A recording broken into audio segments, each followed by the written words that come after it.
have mercy, look at how the time goes. Welcome, everybody, to this episode of the Coming Home Podcast. Now, today I'm on here by myself. No guest. It's just me. I just want to talk to you guys. And I ask that you listen. I don't think there's enough of that happening right now. Black America is talking, and not enough people, and not enough of the right people, that is to say, those who are in power, those who have a opportunity to make some change. They're not listening.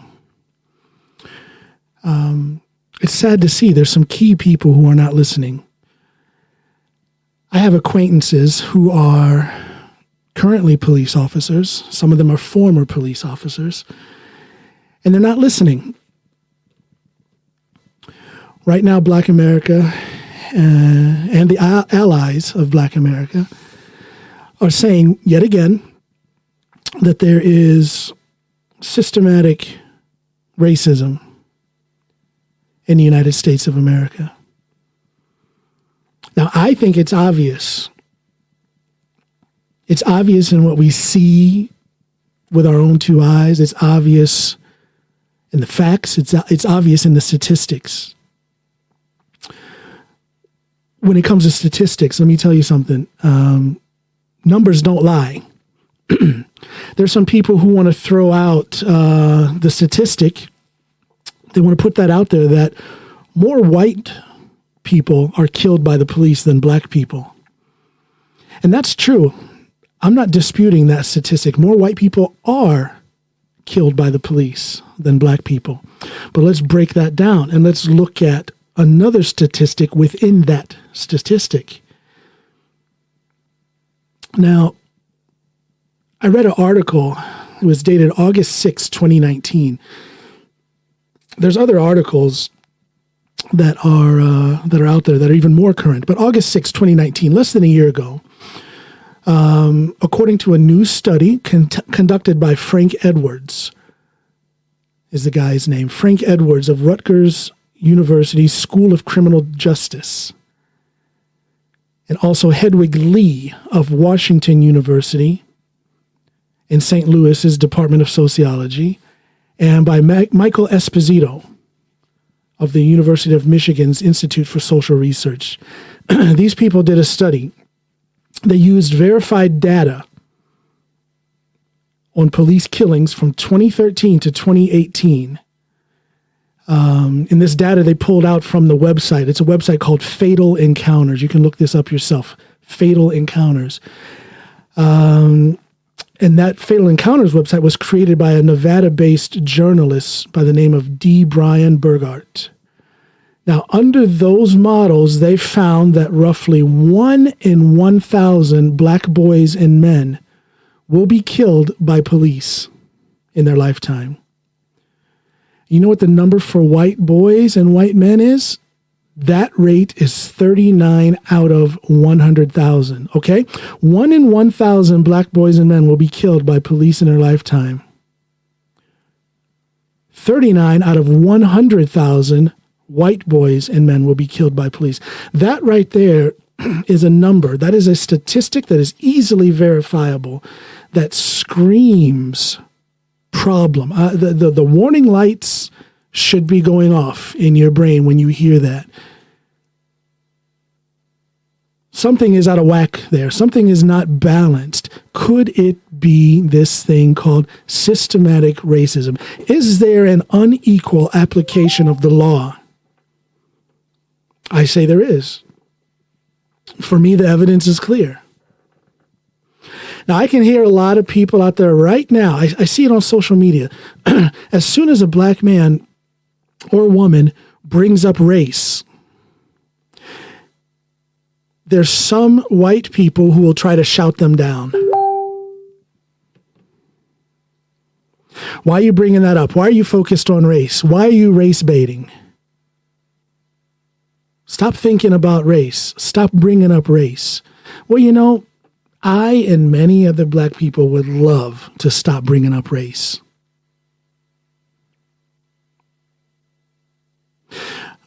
But it's a problem. We are touched by it every single day, consistently. If not personally, then as a demographic. And I think this is obvious. To not see it is to be willfully ignorant. I'm not trying to be mean. I don't want to be offensive to anyone. But to not see the systematic racism going on in our society is to be willfully ignorant. What did you see? What do you think happened to George Floyd in Minneapolis? He died, but is that it? Is that it? You know, Michael Rappaport, I love that guy. He says things in a much more graphic way than I choose to do. Than what I choose to do on my podcast anyway. But he said,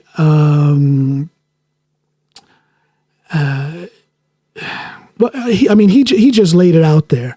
He's, in his own words, he says, you won't see New York City police grabbing a 40-year-old Jewish man in the middle of Times Square and holding their knee on his neck for about 9 minutes until he died. You won't see that. You won't see that in a 40-year-old businessman, he said, or a Jewish man, or basically anyone who's not black. You're just not going to see that. Why are these things happening? I don't want to say exclusively, but in a much higher number. Why are these things happening to black people? Much more often than they're happening to non-black people. Could it be this thing called systematic racism? Now, there's some people that don't even want to hear that argument. There's some people who will deny. It broke my heart today. Somebody that I consider a good guy. He's a stand-up guy. Not a stand-up comedian, but he is a stand-up, honorable guy. He works in law enforcement, and he and a bunch of his friends online just refuse to acknowledge that there is such a thing of systematic racism. Can you people who deny systematic racism just be quiet for a little bit and listen? If you're listening to me, listen to me. If you know black people, listen to them. We're not saying this shit just for the hell of it. We say what we say because we are affected by it. Okay? So this law enforcement person was saying, well, we don't see these kind of things in my district, or in my city, rather. We don't see these kind of things in my city. And I don't know if he's being willfully obtuse. There's a reference to Shawshank Redemption. Check out that movie when I can't remember his name, Tim Roth, when Tim Roth was asking the warden if he was being willfully obtuse. But I don't know if this is willful obtusiveness or if this is willful ignorance or not. But okay, if you are an officer in a police district or in a city where you don't see racial discrimination under the law, you don't see systematic or uneven application of the law, an unfair application of the law, or lack of an application of the law based on racial grounds. If you don't see that, that's beautiful. But what is wrong with you that you can say that just because you don't see it, it doesn't exist? I think there's too much of that happening. There's too many people who think, well, I've never seen that. It must not be true. What are these black people complaining about? You know, there's too many people who think that way. Just be quiet for a minute and listen and study the situation in your society.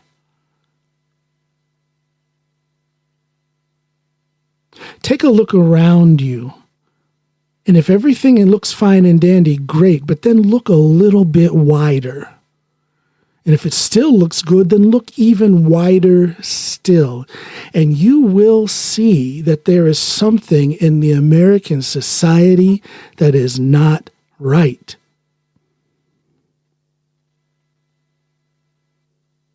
You will see that there is yet to be equality in the justice system in the United States. There is yet to be equality in the streets. You cannot well, you can not see it, but I don't understand how you can not see that law enforcement is applied in different ways depending on which side of the tracks the people live on.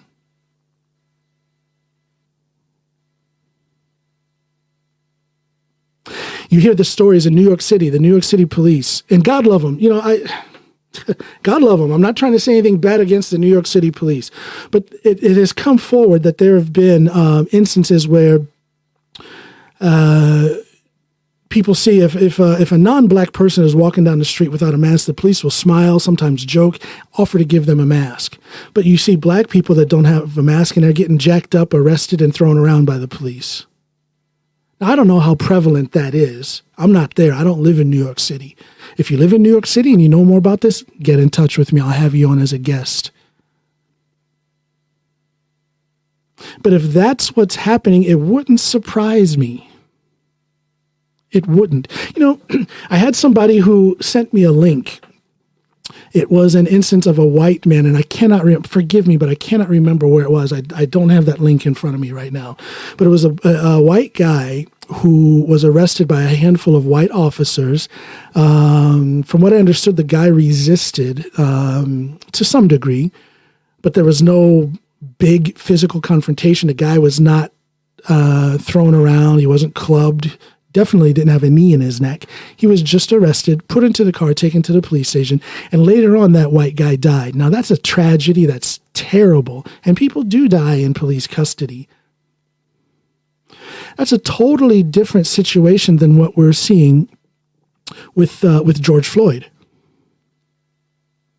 There's people saying, well, we still need to see more facts when it comes to George Floyd. What more facts do you need to see? There's been enough video that has been released where you see the police pulling him from his car, walking him around the back of the car, putting him up against the building, having him sit down on the concrete there, then having him stand up, then walking him over to the police vehicle where he falls, and then you see the camera angle from the other side where you see two cops kneeling on his legs or holding his legs and lower torso, and this other murderer with his knee, alleged murderer, let me just say alleged because he hasn't been convicted yet. He has been arrested, and that's a good thing.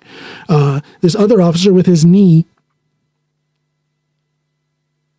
in George Floyd's neck, on George Floyd's neck. Okay? So we see the entire run of, I don't know, maybe there's a few seconds that are missing in that footage, but we basically see the entire run of that incident. Now, here's my question.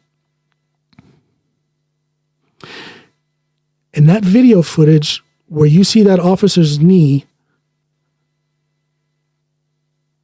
on this black man's neck, is he resisting at that point? No, he's not. There's almost 9 minutes of footage. 9 minutes of footage. Sit and count, 1, 2, 3, up to 60, 9 times. That is how long George Floyd laid on the ground without resisting. And that cop still had his knee across George Floyd's neck. Why? There is no police training that has taught any officer to do that. None. That was not a resisting suspect. George Floyd, the suspect, let's call him a suspect. The suspect, George Floyd, was laying on the ground, handcuffed, 2 officers holding his legs. Why did the other officer need to have his knee across George Floyd's neck? Why? Well, I'll submit an idea to you people. You ready for this? I think, and I've thought this for a long time, and I've talked about this with other people, but I'm talking about it now on my podcast. I have the platform. I'm going to talk. I will submit to you that a lot of these incidences, a lot of them are happening, where these cops are killing unarmed black men. It's happening because they are terrified. Let me say it straight up, because they're scared shitless. Scared, fearful of the black man.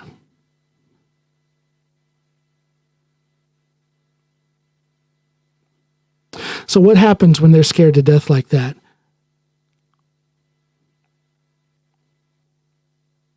The training goes out the window. When you're that scared, training goes out the window.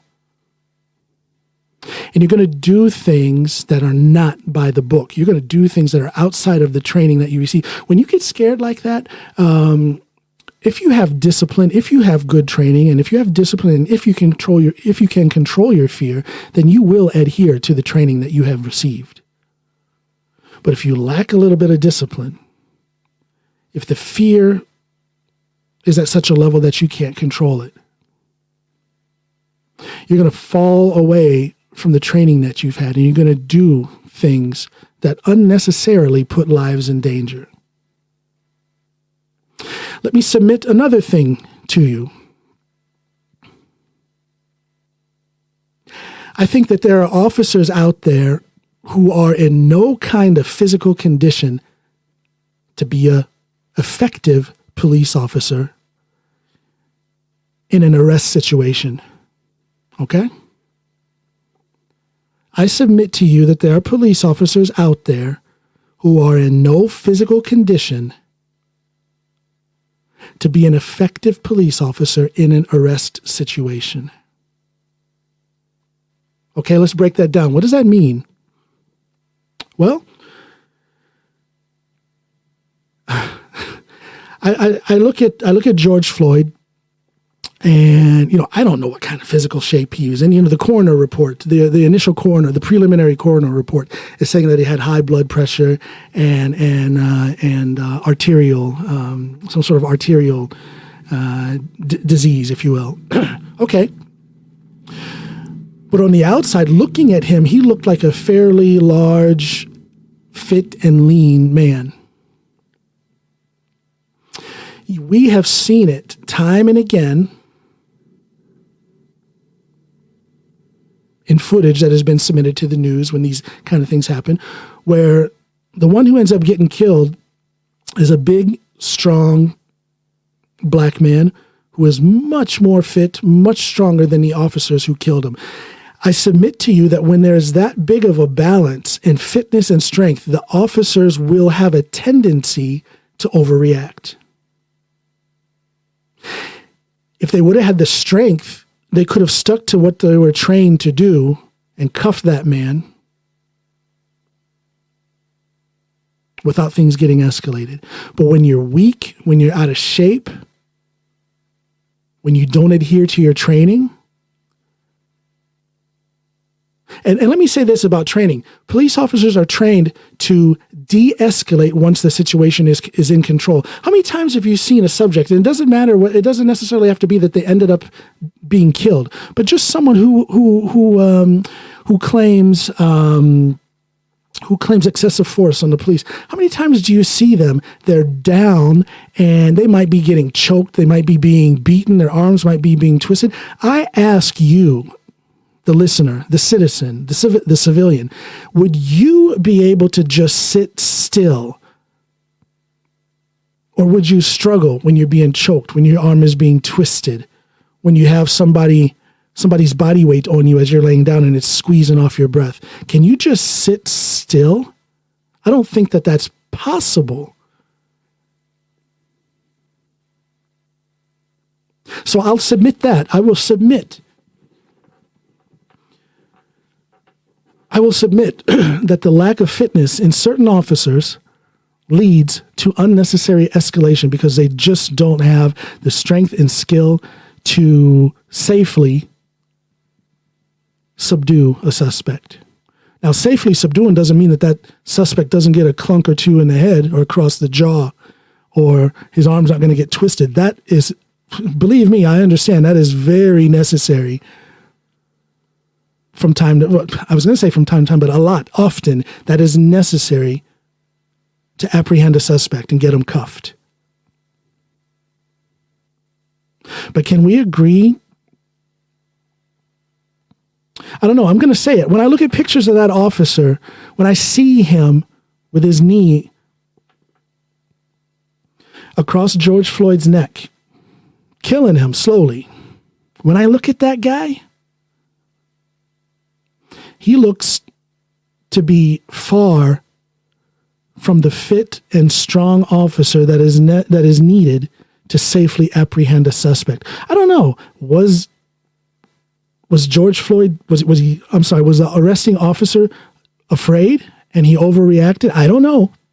But I will submit to you that very often arrest situations are escalated and people get hurt, cops get hurt, and suspects get hurt because a cop is lacking a certain amount of physical fitness and strength.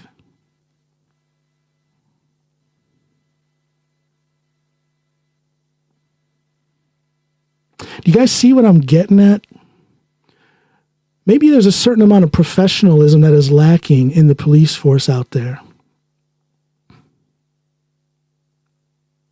I had an interview a few episodes back with a Norwegian police officer who told me that they've taken away a lot of the standard requirements for physical fitness and strength in the police force over here. And God forbid that things like this begin to happen in Norway.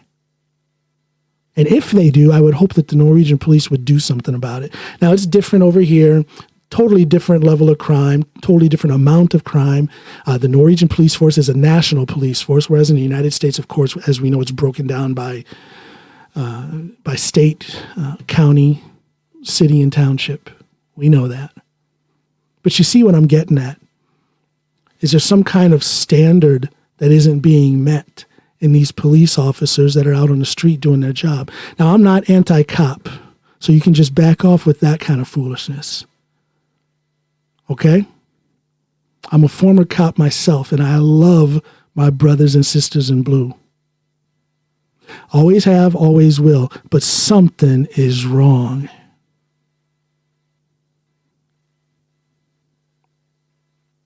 Do you deny the existence of institutional racism or systematic racism? Do you deny my submission that there is unequal application of the law? Do you deny that?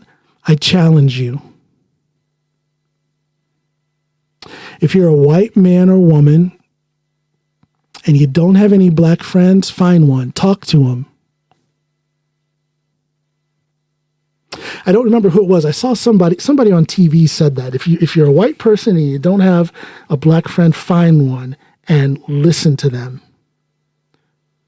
I'm telling you, we don't say this just for the heck of it. I don't care what you think. We don't say this just to say it. I'm not even there. I'm not even in the States right now. I'm in Norway. So I'm not saying this so that I can try to, I don't know. I'm saying this because it's real. We say these things because they are real. And it's sad. It's really, really sad. A lot of people that I thought were respectable people, smart and intelligent people, are now going crazy on their social media talking about the riots. Now, I don't support riots, but as Martin Luther King said, riots are the voice of the unheard. And that tells me, that connects up with what I said. The people in power need to just be quiet for a minute and listen to those voices. Let the unheard be heard.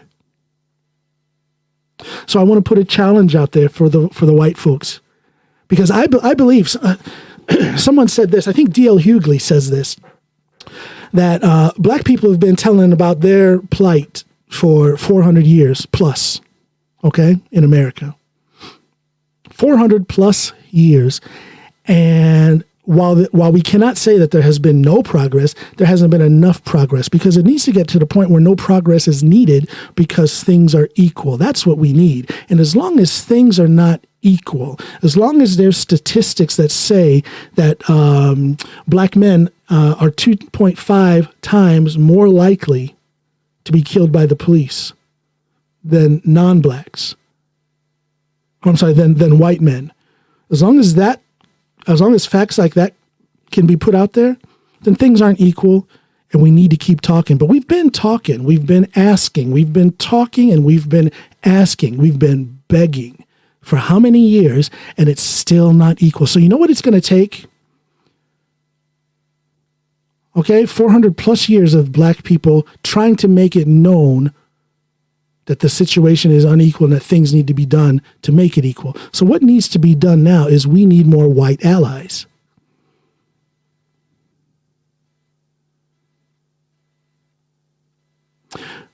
More white people need to speak up.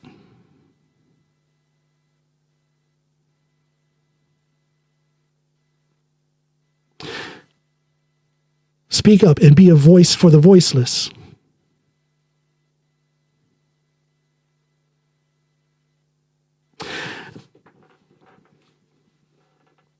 It breaks my heart to be over here and see what is happening to my country.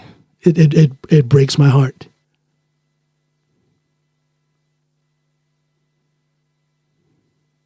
It's just, things are just turned upside down, and it doesn't need to be that way. If there was more listening and less finger pointing, more listening and less finger pointing. Stop trying to shout people down. Yeah, the riots are wrong. Yes, the riots are wrong. I wish that wasn't happening. But when they are happening, why does no one get to the bottom of why that is happening? I believe there's a sociological thing that can explain that. A psychological thing that can explain that. I think it's called PTSD. You guys have heard of that, right? Well, let's apply that concept to some of these cities where for generations, these people haven't been heard. Oh, but why don't you just get a job and get out of that? Well, see, I'm lucky. I'm extremely fortunate. Let me tell you a little bit about my story. Now, I was born in Akron, Ohio.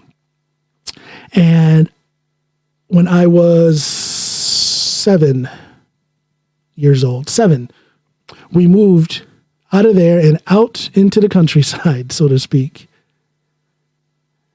Out of the city and out to the country. And because of that one thing, I had a drastically different upbringing. Drastically.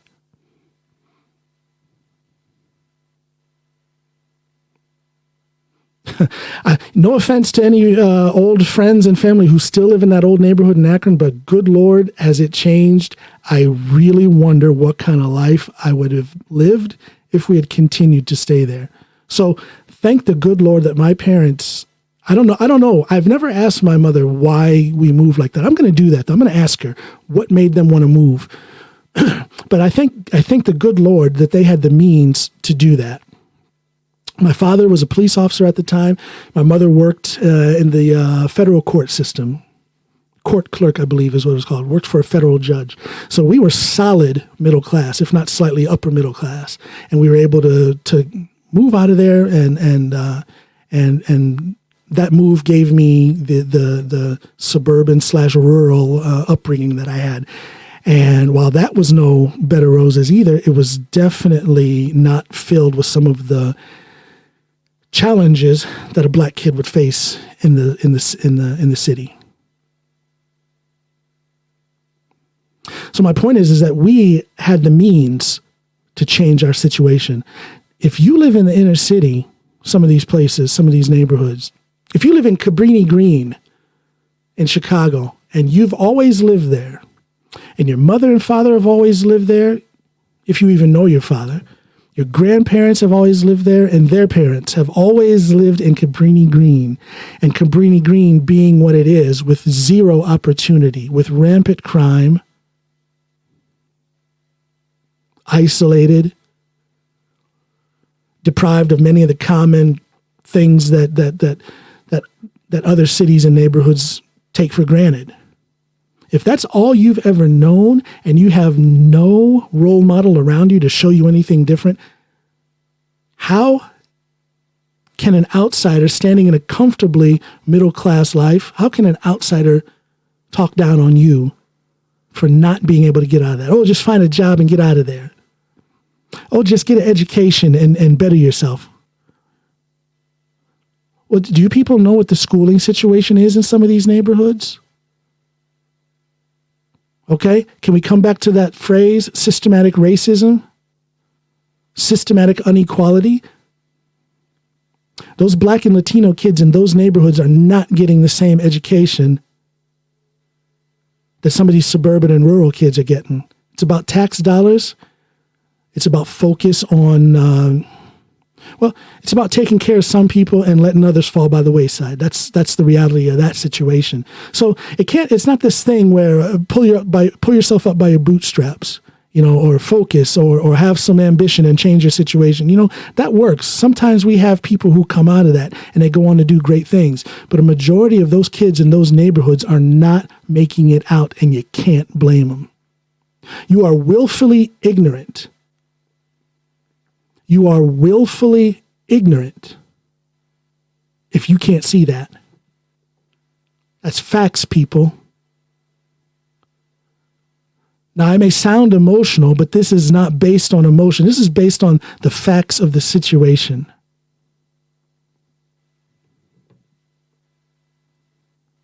How long do these... Back to the rioting. Okay, I wish they weren't doing that. I get it. It kind of colors the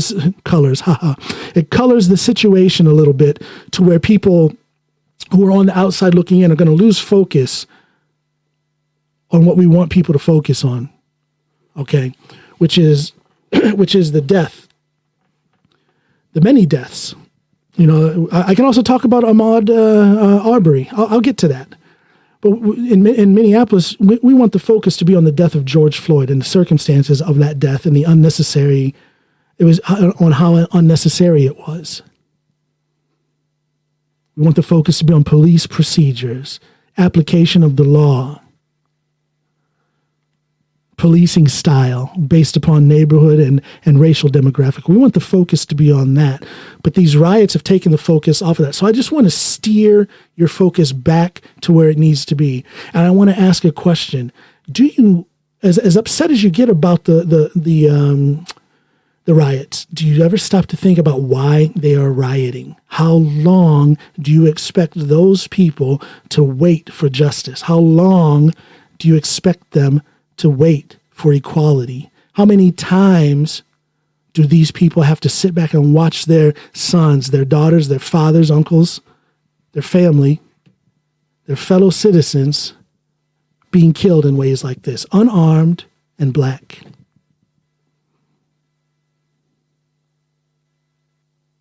Unarmed and Black. It's too much. It's happened too often. So how long do you expect people to put up with that? How long do you expect people, and then you say protest peacefully. I've seen it on social media. Why don't those people just learn how to protest peacefully? You know what? We learned how to protest peacefully. Colin Kaepernick protested peacefully. But a huge part of the United States lost their freaking mind when he protested peacefully. There's an instance of taking the focus off of what the actual subject is. All of a sudden, it turns to this patriotic flag thing.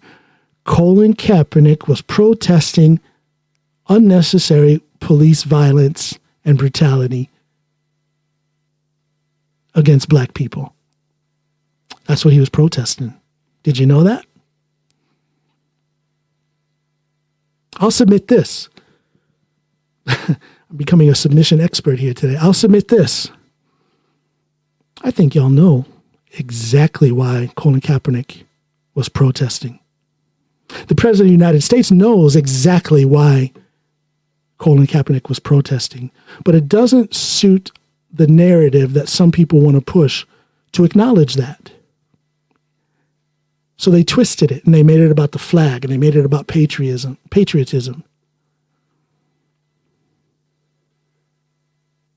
let's keep focused. Or if you've never been focused on that, on these issues, become focused. What have you got to lose? You might learn something.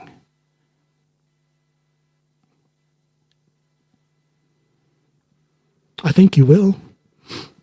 I think most of you out there are quite intelligent. I think most of you out there are good at heart. I think most of you out there are very caring.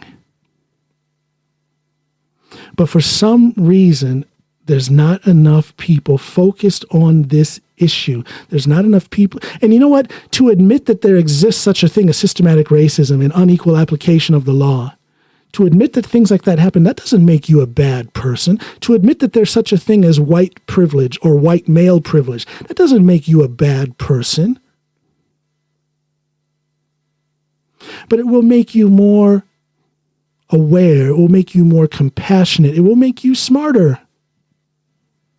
Think about these things.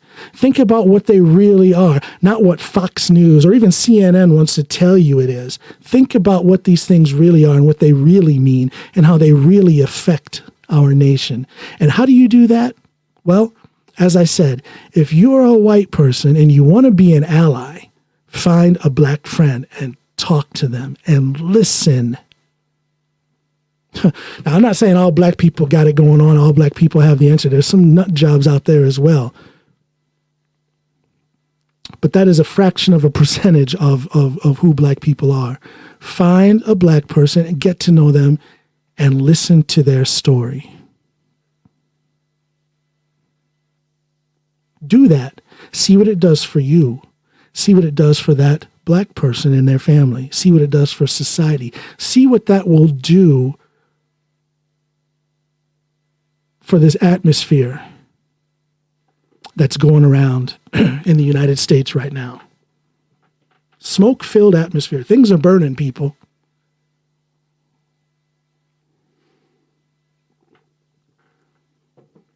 Things are burning. Whew. I'm tired. This stuff is so tiring. I don't want this to be the tone of my podcast, but it's definitely the tone of this episode because this is a part of me as well. You know, that's my America as much as it is anybody else's. And at the same time, as I'll sit and I'll listen to you talk about why you don't believe these things, why you don't believe that racism has anything to do with any kind of police work, I'll listen to that. But will you listen to me in return? Can this be a dialogue? Because it's that dialogue that is going to lead to change. And if it doesn't lead to change, at least it will lead to understanding. Because anybody, any man or woman who is willing to go into a dialogue with someone, that's a thinking human being. And that thinking will lead to compassion, which I believe is in the hearts of everybody. Everybody has room for compassion. But to get to that compassion, you got to open the door, and that door gets opened through dialogue. Talk to somebody. Stop running your doggone mouth on social media about what you think is right. Be quiet for a second. Just be quiet. Listen to somebody.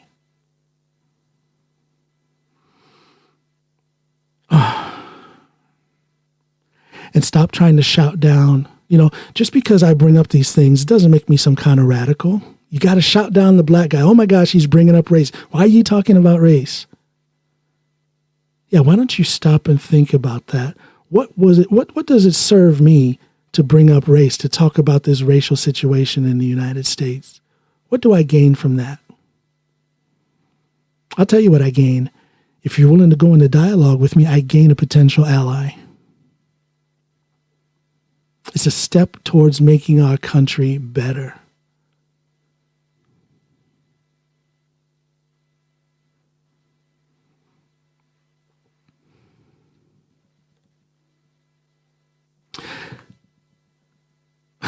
My wife brought up something very interesting. She said, you know, this whole thing going on in the States, and that some officers seem to be, she agrees with me, some of these officers look like they're just scared. maybe not necessarily racist, but they have some sort of preconceived notion about what black men will do to them. And that causes them to be afraid. And she says, what if, because we were supposed to go home on vacation here in a few weeks. That's been canceled now because of the COVID-19 situation. We're not going home to the States this summer. But she said, what if we were there, let's say, for example, we fly into Washington, D.C., and then we rent a car and we drive up to Ohio. We've done that before, into Washington, D.C., and then we kind of swing off and go through the Smokies and the Blue Ridge Parkway and whatnot. And she says, what if we get stopped? What if you've got a taillight out in your car and an officer comes up and he has whatever kind of preconceived notion, not necessarily a racist, but just a preconceived notion about what a black man can do to him. And he comes to the car with his gun drawn and he yells at you to get out of the car. I told her, I said, well, I would get out of the car if that's what happened, especially if I was with her and the kids. I'm going to get out of the car. And she says, and then he tells you to raise your arms. I said, well, then I would, and then I had to stop. I can't raise my left arm. I've mentioned it before in previous podcasts. I've had a series of shoulder operations, and the last shoulder operation, which was a year ago yesterday, or a year ago on the 28th of May, the last operation was a very serious shoulder operation. They put an Achilles tendon in my shoulder to replace some of these tendons that are gone. I can't raise my arm up over my head. So she said, would that officer understand that, or would he just think you were being belligerent? Would he look at you as the big black boogeyman? And I got to say, I'm a big guy, very muscular. I'm a power lifter, people. So what do you think my physical size will do to a police officer who is maybe fat and out of shape himself, or skinny? Look at the arms of that officer who allegedly murdered George Floyd. That guy looked skinny and probably very weak. So what if I got an officer like that who, fully knowing that they don't have the physical capabilities to do their job properly, maybe because I didn't raise my arm, maybe he decides to shoot me.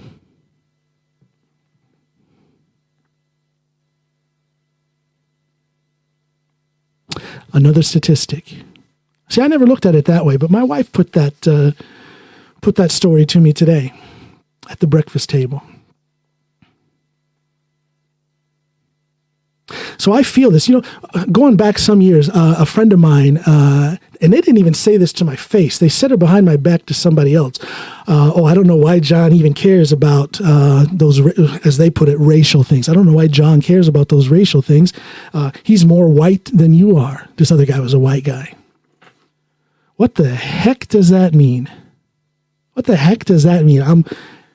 You know what? I may have grown up where I grew up, out in this rural Ohio area. I may like Van Halen as much as I like Stevie Wonder, but I'm black. And when it boils down to it, if I'm faced with someone who's ignorant, who's bigoted, who is prejudiced in any way, who's racist, I'm going to get treated as a black man. So these things concern me, and I refuse. You can think what you want. You can think that it's a fault or there's something wrong or something problematic with me or any black person bringing up these issues. If you think that, then you just go ahead and think that. Now, God bless you. I hope you can be turned to an ally in this situation, but if you can't, you can't. So just move out of the way and let me talk. And those of you who are willing to listen, I ask you to please listen. We need more people listening. Be an ally. Engage in that dialogue. If you have a platform, I have a podcast here. I don't know. What do I have? 2 listeners? Who knows? I don't know how many listeners I have. If you have a podcast, for example, with several thousand, maybe tens of thousands of listeners, say something about this. Let people hear you. Do you have a huge social media following? Say something about this. Let people hear you.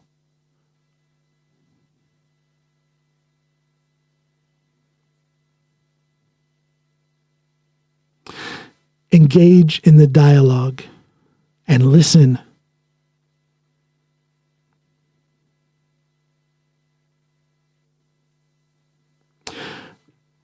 Riots are the voice of the unheard. I hate those riots as much as you do. So let's change the situation for those people who are unheard. Let's hear them. Let's be voices for them, and let's try and engage more people in dialogue. I don't know what else to say, people, and I'm not going to make this. I'm not going to over talk it, because I don't think there's too much to be said. Either you understand it or you don't. Either you want to contribute to fixing this or you don't. Either you think it's a problem or you don't. So I don't want to over talk it, but it needs to be said. It needed to be said. Snoopy has been pushing me for the last couple of days to get on here and do this episode. And I was halfway joking with her this morning. I said, she says, why haven't you done an episode where you talk about these things? I said, I'm not mad enough yet.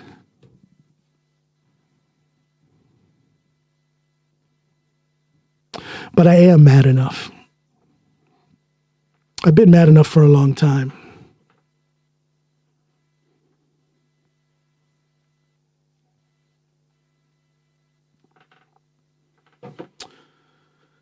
I feel pretty lonely now. I'm sitting here saying these things and I'm wondering, what's the reaction going to be? Will there be no reaction?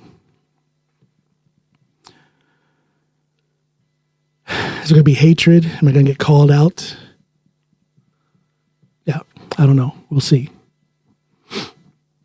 I'm just asking for a dialogue. I'm asking for more ears to hear what's going on. Riots are the voice of the unheard. I wish it didn't have to be that way. I wish they could have just assembled peacefully. Although I got to tell you, I think there's some outside agitation. I got to tell you that. There's a guy that was caught on camera, some white guy, all covered up and actually carrying an umbrella. I guarantee you that umbrella was for, to block him for any kind of aerial filming, any kind of aerial surveillance. That guy that was filmed walking around this building, just walking casually and smashing out the windows. And the local people standing around were like, what? What are you doing? What's going on? And the guy got mad, threatened to fight these people because they were challenging him. So I think there was some outside agitation there. But anyway, what I'm saying is I wish that it didn't happen like that. I wish it would have been a peaceful gathering, peaceful protest. But would that have made any difference? Would it have gotten the media coverage? Would it have fired up people would it have fired me up to make me sit here and talk about what I'm talking about today? I'm not saying Minneapolis had to burn, but it is burning. So what are we going to do? I challenge some of you people to think beyond the riot and ask yourself, why are they rioting? Do some research. Find somebody who knows and listen to them. Educate yourself on that situation. Yeah, okay. I'm repeating myself. You're probably sick of me. I'm sick of the situation. And all in all, I'm glad I did this. If one person hears this and it leads them to try and engage someone in dialogue, if it leads them to try and do something to actively try to change the situation, this inequality, if somebody hears this and they do something to right the wrong, then yeah, mission accomplished for me.